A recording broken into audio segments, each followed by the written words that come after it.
You're here for the open source project Data is Not Open Data talk. If you're not here for that talk, we can find a different room for you.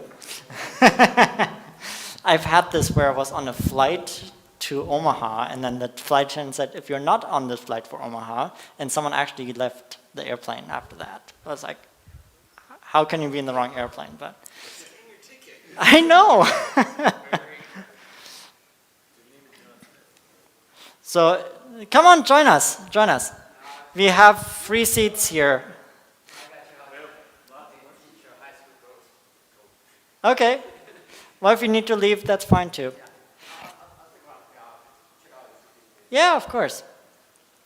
So if you want to get the slides, you can email me, and in my auto reply, I have a link to the slides. That's the easiest way. The idea for today is that we're going to talk about how to analyze communities and to talk about the legal and technical challenges and how we can overcome those. And then also about metrics best practices. I have about 57 slides, but we don't have to go through all of them. I would much rather have us talk about this topic together and explore this idea of using community data, open source project data, and analyzing that. So that is where I come from. I want to introduce myself, and then we can go around, introduce each other since we're a small group. I live in Omaha, Nebraska. I earned my PhD there. I was researching open source projects and how companies engage in them and how we can look at community health, project health through metrics. And through this work, we founded the CHAOS project. CHAOS is short for Community Health Analytics, open source software.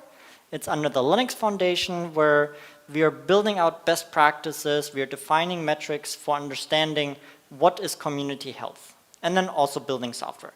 We'll get more into that in the last part of the talk when we talk about best practices, because that's what this is all about.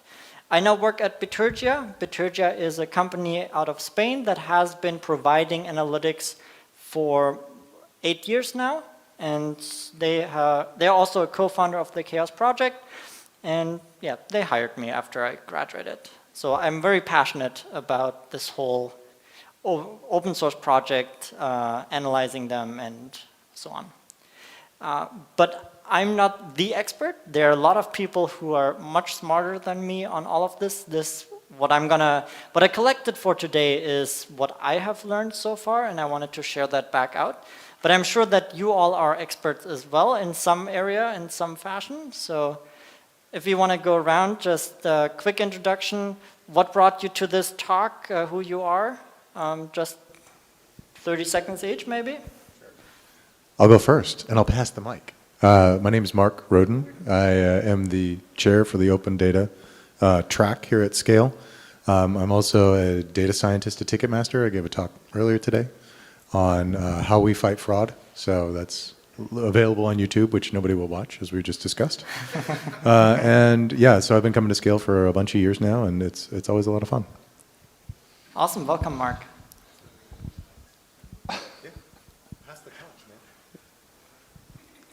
My name's John Hautzinger.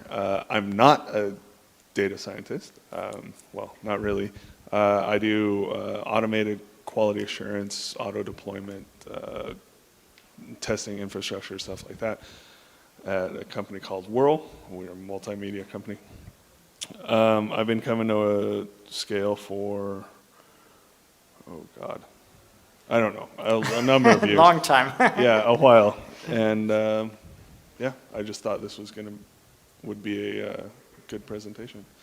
I'm Awesome. Pretty interested in the topic. Yeah, thanks for joining us, John. Hi everyone, I'm Mark. I'm a data scientist for FanDuel Group, working in racing, so TVG and horse racing. I've been coming to Scale, this is my 3rd or 4th year.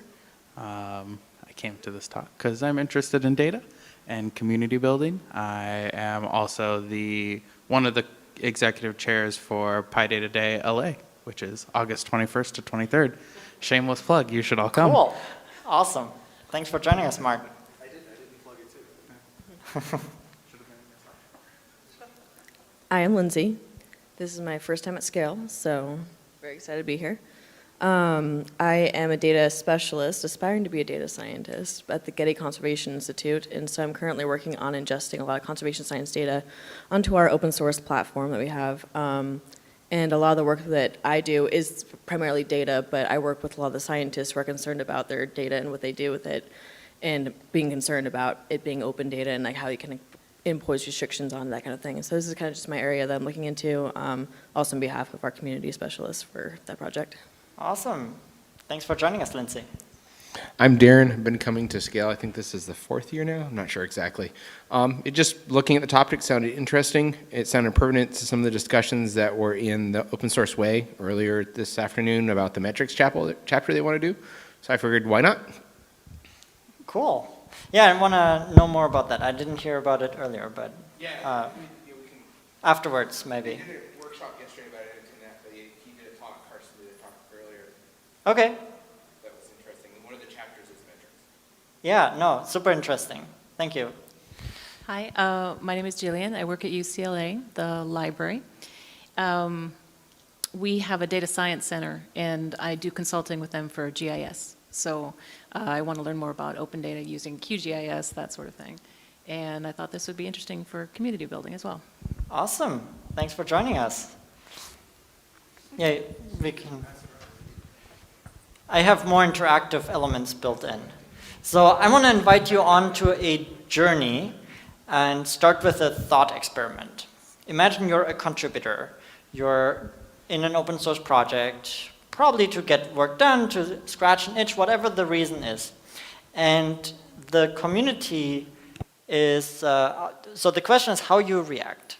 When the community creates a contributor profile for every contributor that shows how much they have contributed. So for every contributor, you can go to a page and it says, you have contributed 3 commits, 5 issues, sent 10 emails, or done 200 translations, whatever it is. Or how would you react if the community regularly recognizes the most active contributors, which then also requires to look at the data, at the metrics? Or what would your reaction as a contributor be when there was a dashboard that showed how active the community is and how that activity evolved over time? So what would your reaction be? If you can pass the microphone so we can have it on the feed, that would be great. So I think it would depend on a combination of how you're doing things. Is the individual contribution public? So you could go through and scroll through and see like, oh, like you're number 1, you're number 2, you're number 3. Or do you have a dashboard showing like how strong the level of contribution is, and then like these are like the top 5 people?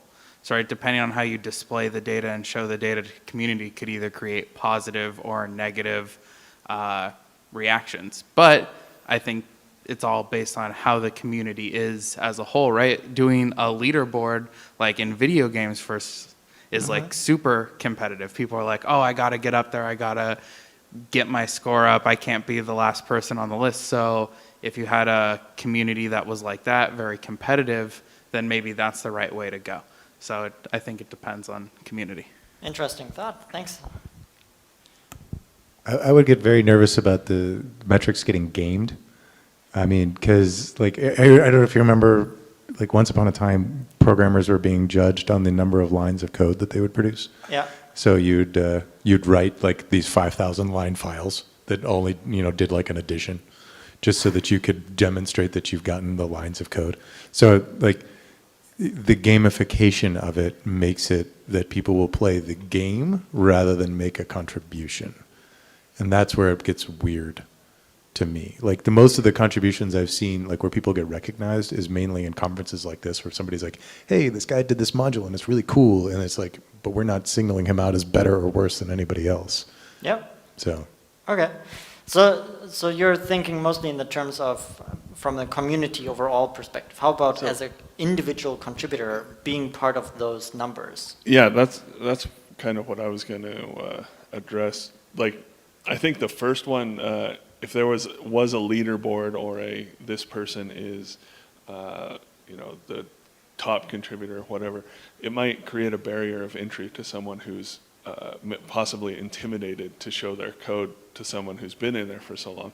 But also, it will tip the scales when, while it may be true, it might not be. I think it'll quell a lot of valuable discussion because somebody, say, top 5 contributor comes in and he's like, well, this is how it happens. And somebody who doesn't have like a high leaderboard ranking says, well, no, if you do it this way, it's better because this and this and this.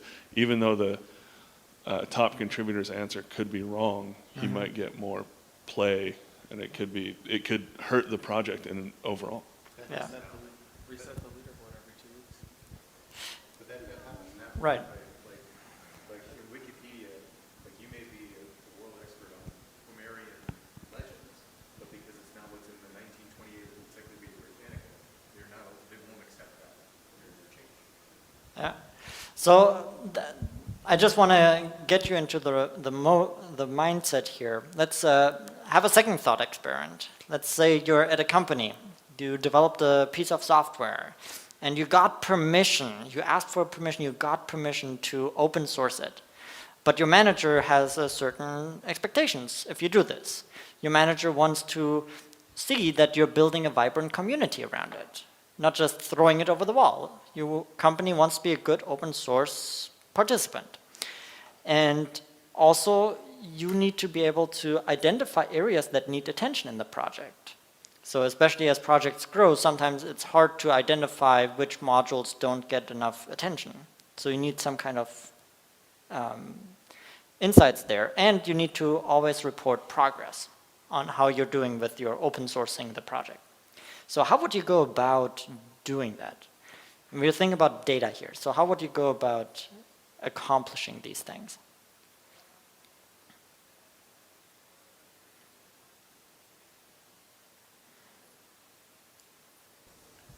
I mean, one way to do this is to track commits, right? It depends on your manager and the language they speak, but you can track commits, you can track the number of contributors, you can track the number of downloads, you can track the number of forks, you could track, like if somebody has a user conference around it, like there's a lot of, you can also track if you actually have disputes, because the more disputes you have, that means you have people who are passionate enough about it to make arguments. So there's a bunch of different ways to measure an engagement from the perspective of how well is the thing doing overall. Right. Yeah. So you need to think about what you actually want to measure and why you want to measure it. But you need to somehow measure it, right? And so what are we measuring?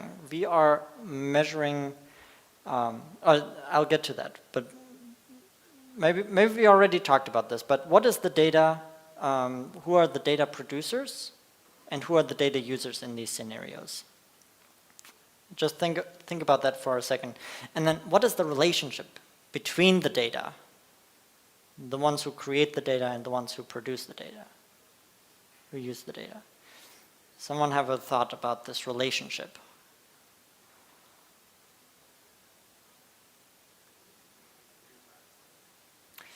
So the questions were, what data did we talk about? Right, like commits. We talked about commits or disputes.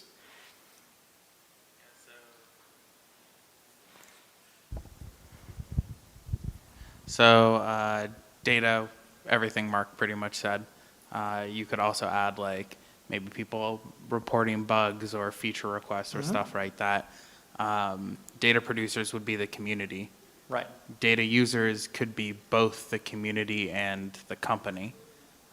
If you're making the data available to the community, like, hey, like this is the health of the community, I think that's interesting for everyone to see. And then go forward a slide. The next Sorry. one, the Yeah. relationship between the three. Maybe like sort of like a positive feedback loop could be generated, like, hey, this is how we're doing as a community. Then the producers can see that and they can see, oh, okay, like maybe we need more. We have a lot of people saying, oh, we want this feature, we want this feature, we want this feature, but no one can fix those features. So maybe now the community the producers go in and say, oh, okay, well, maybe one of us learns to code and that way we can add features to it and add features, and then you get this beautiful cycle. That's the ideal that we are striving towards, right? But Hypothetical, perfect. yeah, no, that's a perfect cycle that we want to get towards. When I was thinking about what is this data that we are actually using, it is often created accidentally because you're not contributing to the project to create data about the project. You're contributing to get work done, to make a change in the source code, to convince someone. So it's very accidental that we are collecting names and email addresses and how many emails were sent. The thing is that we can actually measure are then the contributions themselves, like the commits, the lines of codes created, but also we can look at the metadata about who made those commits, where do they work at, when was the commit made, all of that data that it was not contributed as the purpose for making that contribution. The thing that we'll run into here is that the metadata does not have a license. When we talk about open source projects, the source code has a license. But what license do we have on issues? What license do we have for the names and email addresses that are being contributed, that are now part of the Git log? That does not have a license. So when we talk about open data in a moment, that'll come to bite us in the ass again. And then also it contains personal identifiable information, which has legal implications, which we will talk about as well. So is this data that the community produces actually open data? And in my text that I wrote, I claimed, no, it's not.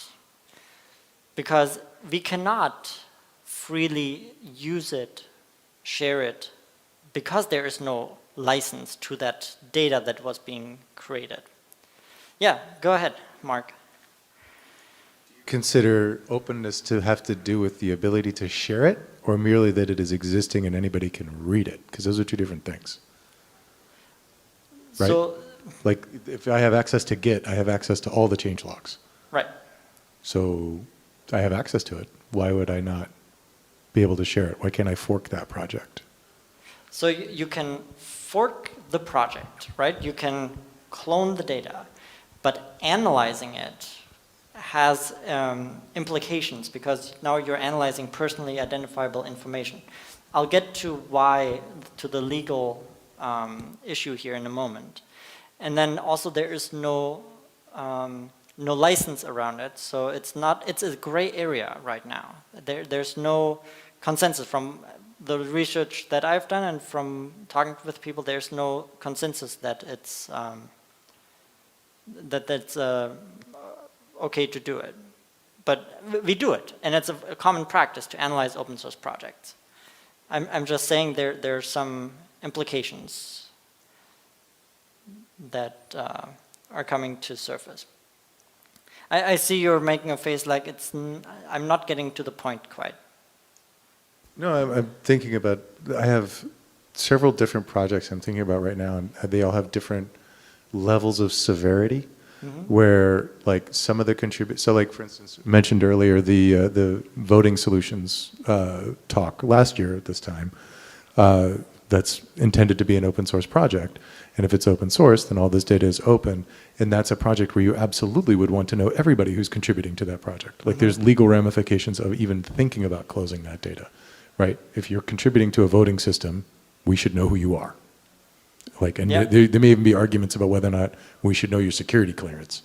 And so, but the flip side of it is if you're making a contribution to NumPy, the talk we saw right before this, maybe we care, maybe we don't, right? And so like there's different levels of caring, like there's different ramifications here. That's what I'm thinking about. I'm not saying you're not making your point. I'm just thinking to the next set of steps. I agree there are cases where we really do care and where we want to make sure we have the permission to analyze the data. So let's talk about the legal side of it. And I'll focus on one piece of legislation that has been talked about. Can you guess which one? Sorry, what? I was thinking the DMCA, but I'm probably wrong. Digital Millennium Copyright Act. Okay. I'm thinking about the General Data Protection Regulation, GDPR. If you're here, you're going to call it CCPA. CCPA is the California version, which I also have a slide on. Right, but I'm just saying, you're here. So. Okay, let's talk about GDPR first. There's a reason why I didn't put CCPA first. There's a reason. So GDPR, so are you all familiar with it?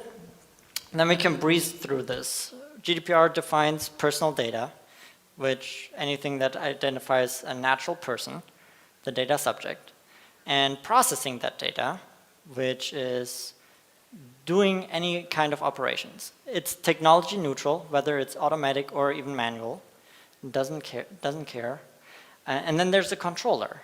A controller decides what operations are being done. This is the person who decides, go out and let's do this. So if you're doing it for someone else, you're not the controller. It's someone else who is directing you on this. Then you're just the data processor. The data controller is the one responsible. So that's just important. And then there's consent. So the data, the persons whose data we are processing, they have to give consent to their data being processed. Now, did someone submitting a commit consent to their name appearing in the Git log and being processed later in having a list of who the contributors are? Is that part of the agreement that we have in open source? Implicit? No, well, I mean, it's if you're committing a Git commit, like the whole point of it is it's hashed. Like you can't even back out of that. Like, yeah, I don't even think it's implicit. I think it's explicit. Like you have a PGP key. You have to go through a whole level of nonsense to be able to say that you're there. Yeah. That you've made the commit, you've explicitly given permission to grant the ability to look at it, but the further processing, which may be getting these metrics, I think is implicitly granted. So I think portions of what's being generated by making that commit are both explicitly done, and there's some implicit implications that if you haven't really thought that through, I'm not sure I have a lot of sympathy. Yep. No, that's... I'm on board with your reasoning.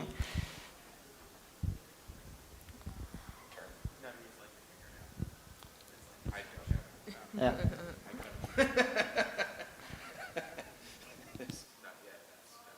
So, what about email lists? Are you contributing, asking a question on the user email list? That is not the same level that a Git commit has. Yeah, what about? It's on Google Groups, man. Like it's gonna be there. Well, that's our understanding of it, but the law's understanding does not care about that. Yeah. Right. So the people, our contributors, have certain rights by GDPR. And I'm just doing a very cursory look into this because it's a lot deeper. Key points are transparency, that they know what is being done with the data, information and access to the personal data. So it should not be an issue in open source because it's all open. And then also the right to be forgotten, that they can anonymize the data later or be removed, at least from the processing side, not necessarily from the open source. There's some implicit processing that has to happen for Git. You can't be forgotten from that without changing every commit that came after.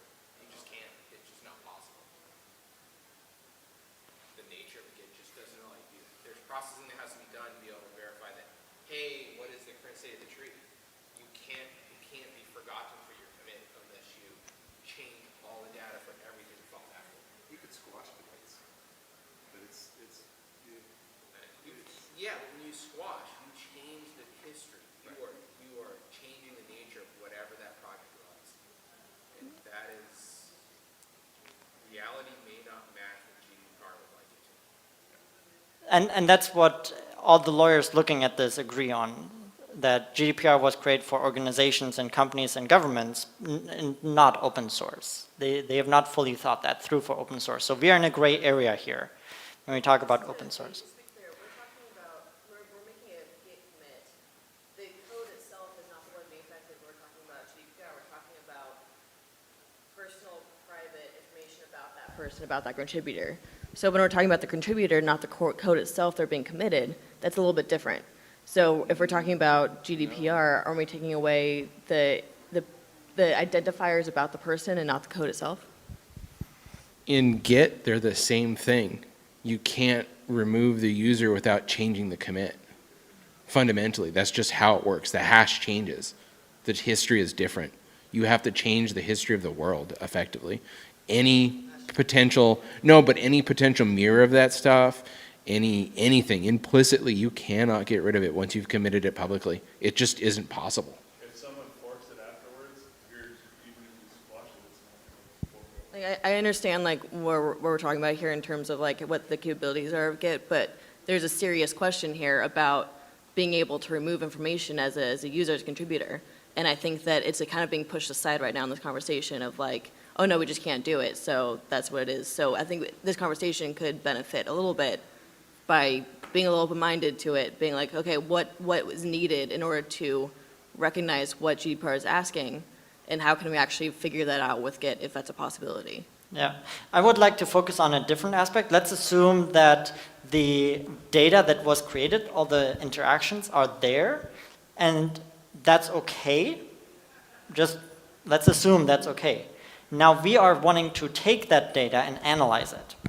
Now we are controllers of the data, so now we are responsible for giving the rights to the people who contributed to the code, or to the mailing list, or to the whatever we are analyzing from the community, as the people who took the data and are now running analysis on it. The law applies to us if there are any Europeans in the project, right? Because it's only European that this really applies for. So far, yeah. So, and GDPR is agnostic to the fact that the data was already public. It does not care how you got the data. If the data is about a person, then that person has the rights, and you as someone, as the data controller analyzing it or directing someone to analyze it, you have responsibilities now. And we need to get consent. There are two ways to do this. One is opt-in. That is the most legally secured. You get somehow the community members to say, yes, I'm okay for this, my contributions and my interactions to be analyzed, and then you're good. Now, if you think about open source projects that are years old, some people are not even around anymore, not watching the mailing list, it's going to be hard to get consent, especially after the fact. So if you can demonstrate that you have a legitimate reason for analyzing it, let's say you are part of the governing board of a project and you want to help the community and you say this is for the community, then you can make that case that yes, this is in the interest of all the contributors. Then you can offer an opt-out. But you still need to give everyone an option to not be part of that process data. So those are the two options that we have. We're not going to change the data. We just want to have those analytics and see how the project is evolving and doing over time. Come on and join us. Yeah, you can join us. So that's how we are doing with GDPR. So what we need to do is inform our community members that we are analyzing the data before we start analyzing. And I've seen communities do this by posting it on the mailing list, announcing it on calls, writing it into the wiki, making it part of the contributing doc, so everyone is aware this data is going to be analyzed. And then there is this consent at that point when you contribute that you are aware this is happening. And if you don't want that, then you cannot contribute. Or you have to use the opt-out option. But it's a challenge. And again, GDPR was not designed for the open source case. That's the best that I've seen so far anyone try to manage this. Any questions on GDPR? Again, I'm not a legal expert. This is just what I've gathered so far from conversations. Off topic a little bit, Yeah, but effectively, your transactions in a blockchain history could be associated with you personally, couldn't they? So potentially, I mean, you can never be forgotten from that transaction once it's correlated. Isn't that kind of a problem that ties in? Yeah, I was thinking about that because to your point earlier about being open-minded and so forth, like a lot of the legal arguments about governments breaking encryption have to do with the obtaining of warrants, right, and being able to do due process of law, and how the law assigns rights as well as capabilities to both governments and citizens. And a lot of those legal fictions tend to run up against encryption and tend to run up against hash functions and a lot of these mathematical realities that we live in ways that are not compatible. And so I'm just thinking through what you're saying earlier about this, but to your point, like if you have a blockchain, if you contributed Git commits, like the way that those technologies work, there is no unwinding. Like that's the way the mathematics are. And so if we wanted to change it, we would have to change the way that the mathematics are applied in Git. And I mean, it's not impossible. I remember other code committing systems before Git, but Git solved all of these problems and became the world leader because it solves so many problems. So I think it now becomes this really interesting question of, are we going to be at the same level of allowing a government to decrypt a phone? It's literally at the same level of, are we going to allow a human to try to remove their signature from this chain? Right. Isn't it the analysis and use of their data that they opt out? They're not opting out of their data existing in Correct. the So right. That's what I'm talking about Yeah, here. they're not editing. The requirement would be to remove them from Git completely. It would be to remove them from all analysis that is done based on the code, right? Analysis to do the commit, and I'm basing my work upon their stuff. I'm doing analysis to make my commit to say I'm changing code. Yeah, but I am changing their stuff. I'm So- thinking about having a dashboard about the community and having reports of how the community is evolving. I'm not thinking about this granular level of work. And if there are 20% contributors that say, I want to not be recognized in this data, we can still use the numbers. They just cannot be tied back to those contributors. We somehow have to anonymize it in the analysis. Can you say 20% of people did not want to be included, or by not being included? Yeah, you can say how many are not how many are anonymized, because that does not de-anonymize them. Yeah. But can you really anonymize it? I mean, Netflix had that same issue that they were giving out data to try to make better recommendations, and they anonymized the data as best they could. It turned out not to be fully anonymized. Yeah, no. Yeah. No, that is certainly an that's issue. just how the world works. Anonymizing, yeah. No, it's a reality issue. I know. And I don't have a good solution for that. There's ways to mathematically anonymize data, right? I mean, there's ways to mathematically talk about that last year. Yeah, there's ways to mathematically anonymize data when you can't anonymize it, right? Like there's a solution to this problem. Now I can't speak to it because I am nowhere near an expert on it, but It's a little bit outside of what I wanted this talk to be. So discussion on this outside yeah, here for some of this stuff. I'm glad. No, that's exactly what I wanted to do. I wanted to get your creative energies flowing, and I want to talk briefly about CCPA since we are here in California and it is in effect since January. But it says specifically a consumer shall have the right to request that a business. So it's about the consumer and the business. And as an open source project, if you look in the definition of the business, it probably does not apply to you. It has like a $25 million revenue threshold before it applies to you, and some other thresholds. So, You're assuming a lot about do you have an open source project that brings in that kind of revenue? But potentially, do foundations fall under that business thing? Because then foundations who that project are on, so that project may not get out, that may not be a get out of free card for that project, because they may be under a bigger foundation that does meet those requirements. And you're, Maybe. Yeah. but does the business rule out nonprofits? You would have to ask your lawyer probably about Yeah, that. so you Because start to there get are into gray several areas where, conditions here, yeah. or a public Could be. benefits corporation that may be the one that's funding open source by that way, which is not Yeah. nonprofit, but the profit never goes to people, it goes to whatever their kind of goal is. So Right. My point is to say that you need to check whether or not CCPA applies to you, but it does exclude a lot of the, I just want to look at the data.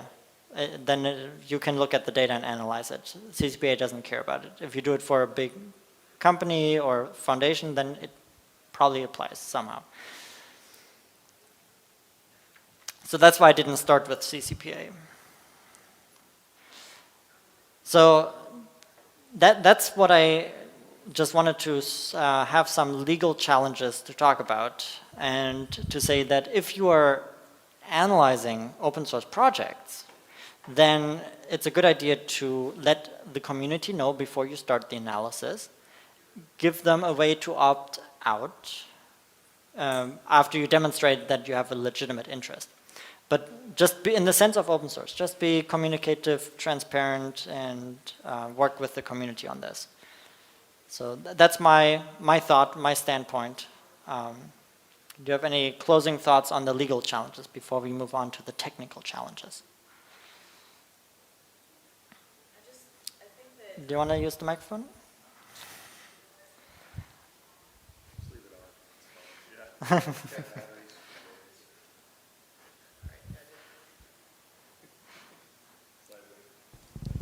All right, I think that there's a definition problem we're having here when we're talking right now. Okay. About analysis of what it means to be analyzing this open source data.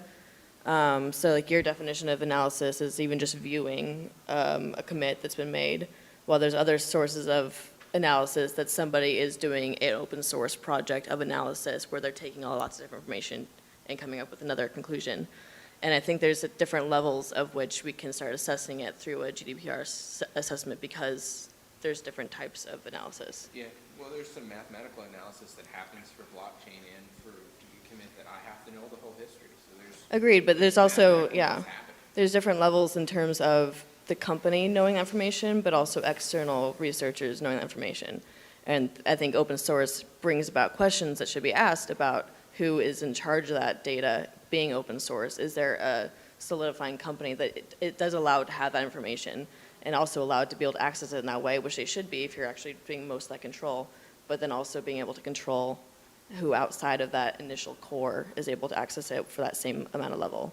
So Yep. that's what I think that's the important part to be questioning. Not, obviously we can't break a hash and that kind of stuff, so I'm trying to move away from that. Yeah, thought no, on thank this. you. That's a very good distinction, yeah. Did you want, okay.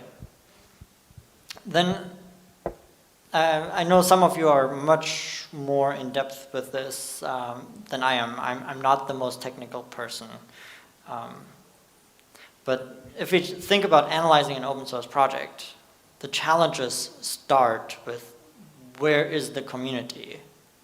How many different data sources do we even need to go to have the whole picture of the community? And that just has a whole bunch of issues when we have different APIs and different places and different tools that we rely on to get data. So if we follow extract, transform, load model to talk about this, then we need to somehow get the data, unify it, manage identities, calculate metrics, and then visualize it. That's how I broke it out. So if you have any thoughts in the process? We'll talk afterwards. That's not what load should be. Load should be going to the database, and then you can visualize on top of that. Yes, strictly speaking. I know I sound like a total dick, but it matters so much. Okay. It's making your life so much easier in the future. You should have model views and controls as distinct entities. Okay. Sorry. It's just in like negative 1 point font. Yeah.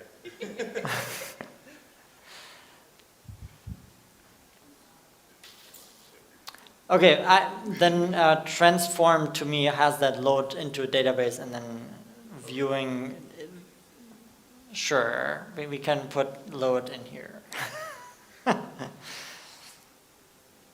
So when we extract data, that's almost the easiest step when we analyze open source projects.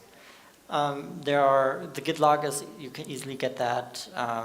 There's GitHub API, you can easily write a script to query that. So getting the data is not the challenge. Challenges here is if you want to do it over a long period of time, that the APIs change, there are changes to the platforms, and that is where I see the challenge here. You want to add something? Does Git, the testing that you do, I can't remember the name of the command right now. You can do a command that you automatically go through a number of commits to determine when a bug was introduced. Does that, what's that? No, that tells you to annotate. No, the one that you actually say, I want every commit from here and run a test. Git, I used it the other day and I can't remember what it is. It's just escapes my mind. But it automates a way that you can say, run this script for every commit between these, and it does a binary search between those two commits to find where the bug comes in. I want to know what this is, yes. This sounds amazing. It is hugely useful when you need it. But that's analysis, and that is bug finding. That is are you doing analysis at that point? Does that count for this? I don't know. It's just a thought. That's an interesting thought, but it's not the level that I'm thinking about. I'm not talking about doing work in the open source project, which that is doing work. I'm talking about you want to have some nice graphs for marketing, you want to have a dashboard, you want to report out how awesome the community is. That's what I'm talking about. I mean, these are sort of standard data science problems. Right. Like this is, I think the first, like, the first problem is not this. The first problem is defining what is success. And until you know what you're actually trying to do and what the success of the project actually is, you're not going to be able to navigate the water of what data format do I care about, which data sources do I care about, which extractions, which transformations, all of that. Like, it's all dependent on what is success to you. Like, what is a successful thing, and how do you gauge how far away you are from success? Once you know that, then you can answer these questions much more straightforwardly. Yes. I have a slide on that later. So apparently my way of thinking is a little different from your way of thinking. Yeah. Yeah, no, it's like totally awesome. Git bisect. Yeah, you give it 2 points in your Yeah. history that you want, and it does a binary search, running either a manual step that it tells you to do and you say whether it succeeded or not, or a script that you give it, and it will automatically run tests within your tree and find when the regression happened. Wow. That's awesome. I never heard of that. That's great. That's phenomenal. Yeah, it is totally phenomenal. Okay. It is why Git took over the world for some reason. It totally is. Yeah.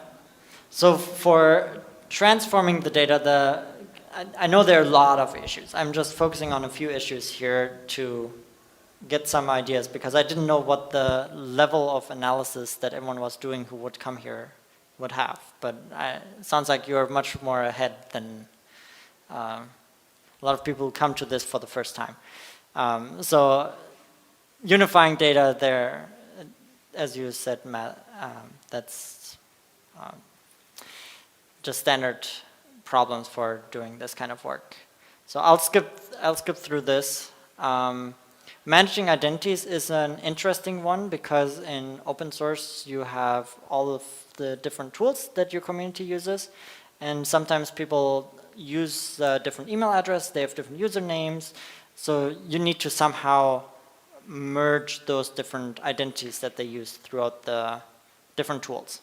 If you want the level of analysis where you can tie each contribution to the specific people. And then there are certain metrics that you can do just on the raw data that you collected, but other analysis requires you to do some pre-calculations, taking the difference between the first, when the issue was opened and when the first comment was made to see how long does it take the community to respond. So there are some additional calculations that need to happen. And then, sorry that I call it loading data. To me, this is really where we are thinking about how do we present the data, how do we get it out in front of people, who is the data user, what is the most sensible format. Sure, then you can work back to figure out how you actually need to represent it in the database.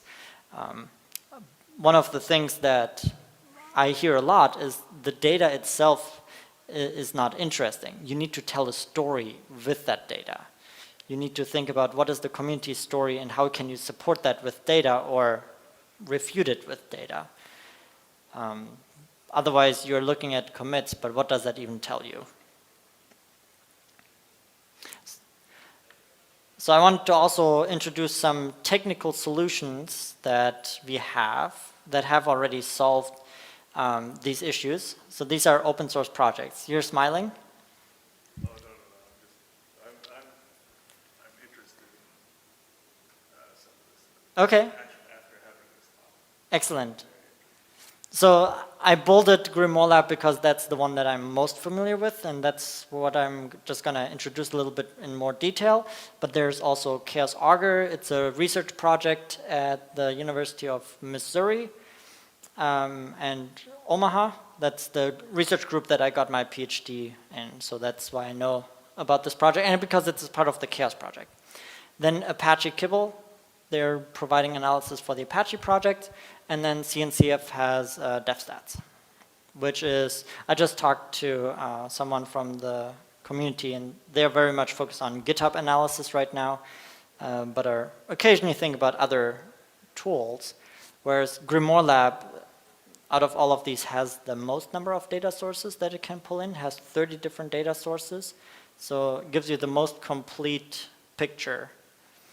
And so if you're thinking about this model, I have managing identities a little outside of the transformation stage here.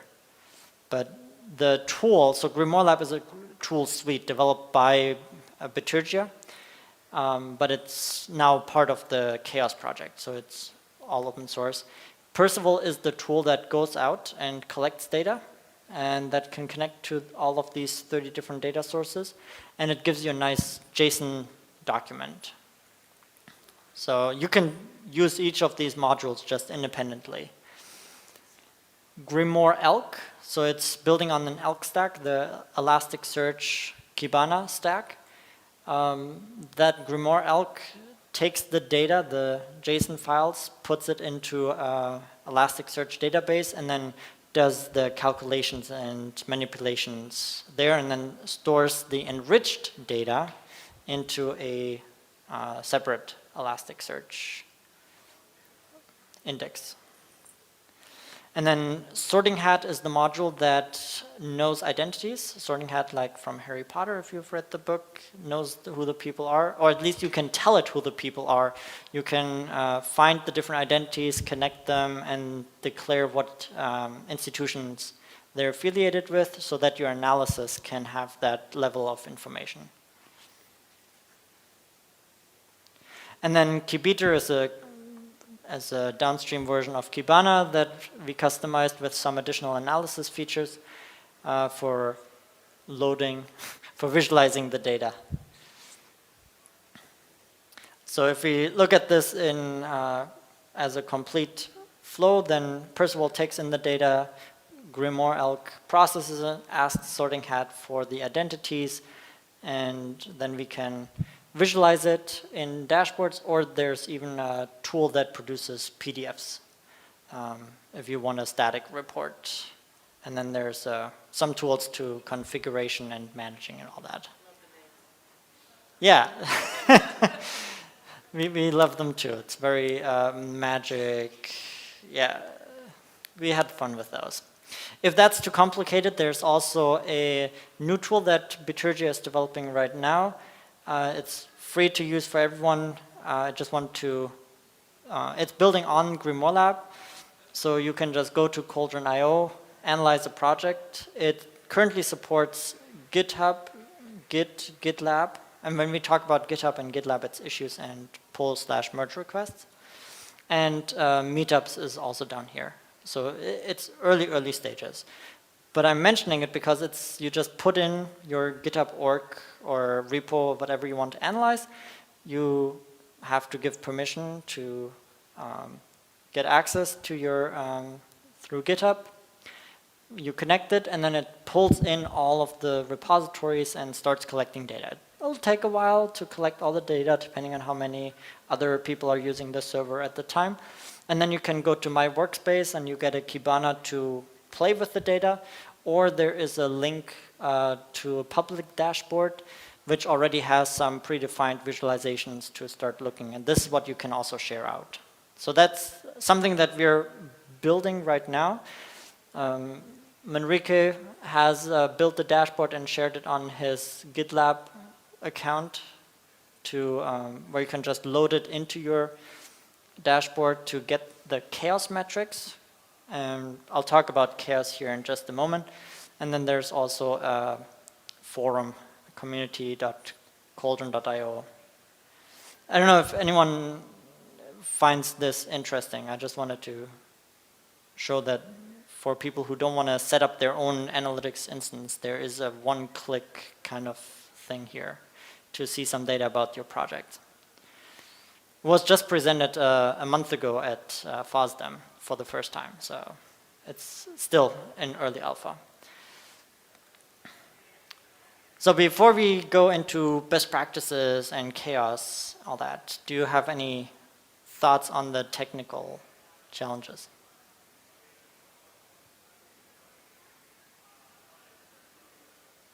So chaos is a short for Community Health Analytics open source software. We started this 3 years ago as because there was a lot of interest just understanding what the communities, how the projects are doing. Are they going to fail in the near future? Is there any risk in using them, or just demonstrating that they're doing extremely well, or early detecting when things are going wrong? And so at the Linux Foundation, we started the project, and our focus is on creating analytics and metrics to help define community health. That is our goal. And we are thinking about this in terms of having metrics.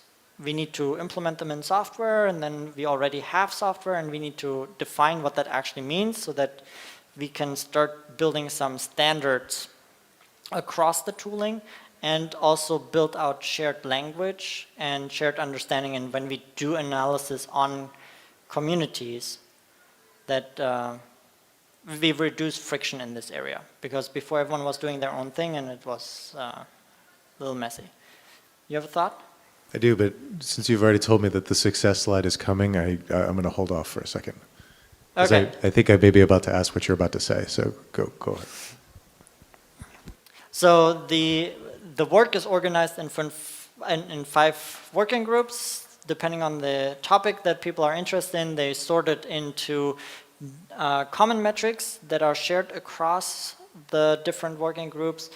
We have diversity and inclusion as one focus that we want to understand through metrics. Evolution, growth, maturity, and decline was the previous name for it. We renamed it. Risk, and then the value of open source projects. So that is the categorization that we have, and the working groups in which we define metrics. Do you define, so like let's suppose you're looking at a project and the project has failed, Okay. for lack of a better word. Yeah. Would you define, like, are you as part of your ETL, are you creating a labeling system where you can say, this project is in trouble? And so then you would have a labeled data set, perhaps a time series labeled data set where you can show success and failure over time, or a good state or a bad state. Because you're talking about early warning metrics to be able to define when a project is going off the rails. In order to do that, if you already have the states labeled in a time series database, then you can very easily develop models to start doing those types of predictions.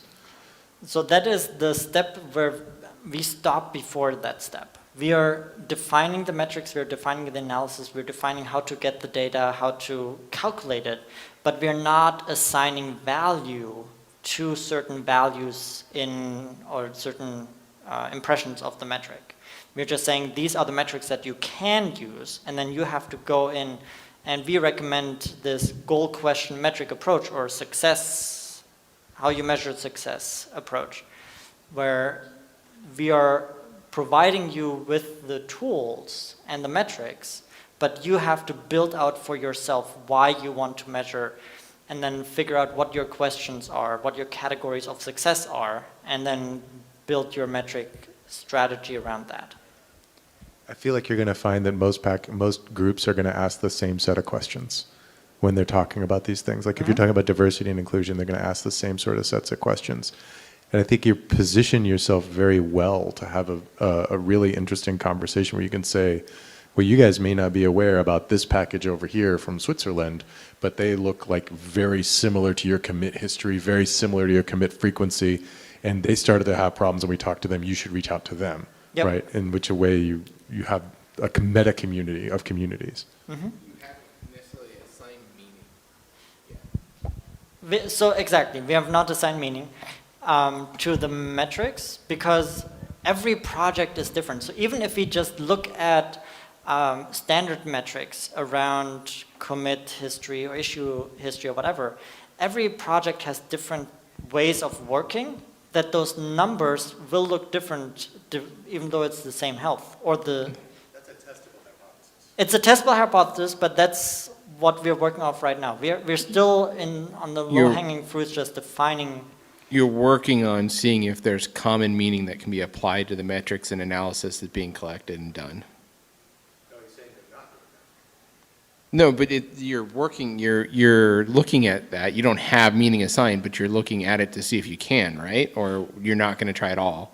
So we have tried at the university to collect data and see how projects are doing and try to come up with comparable groups and all that.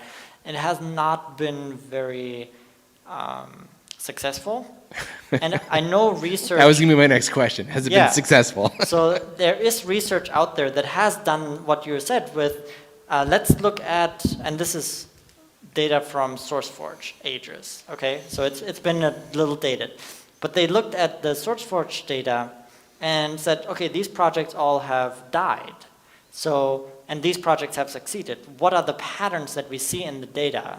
And the feedback that I've gotten from people who are actively managing communities and maintaining them, they're not finding those criteria very helpful.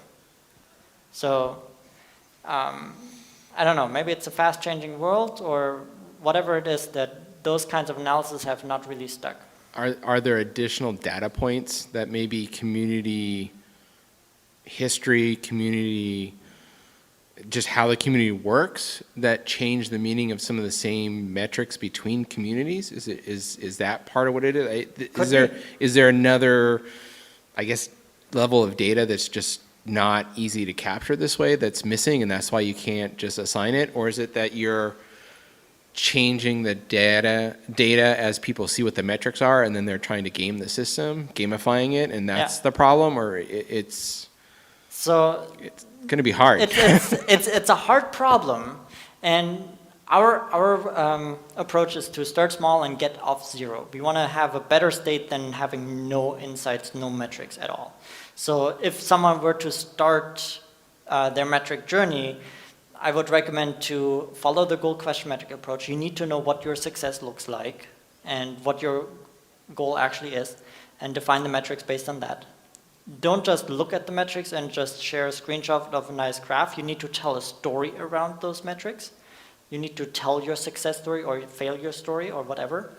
And then you want to reevaluate your strategy and the metrics that you're actually looking at because the situation changes or you have gaming of the metrics. And so you need to throw out the metric you were looking at to change to something else because that metric has become useless. So those are all things that we need to think about as we're doing this. And I am And are some Up- metrics more gameable than others? probably, And should Yeah. you maybe not publish the ones that are more gameable? Would that be more healthy for your yeah. project not to game your metric? There's some really interesting questions there, I think, to discuss. There are a lot of more things to discuss. We are out of time. Thank you so much for your participation. It's been really engaging. I really enjoyed your insights and just talking with you through these issues that we have. And I hope you have taken something away from it. I certainly have taken away that I need to change my thought on using on load here for visualizing. Yeah. So thank you very much.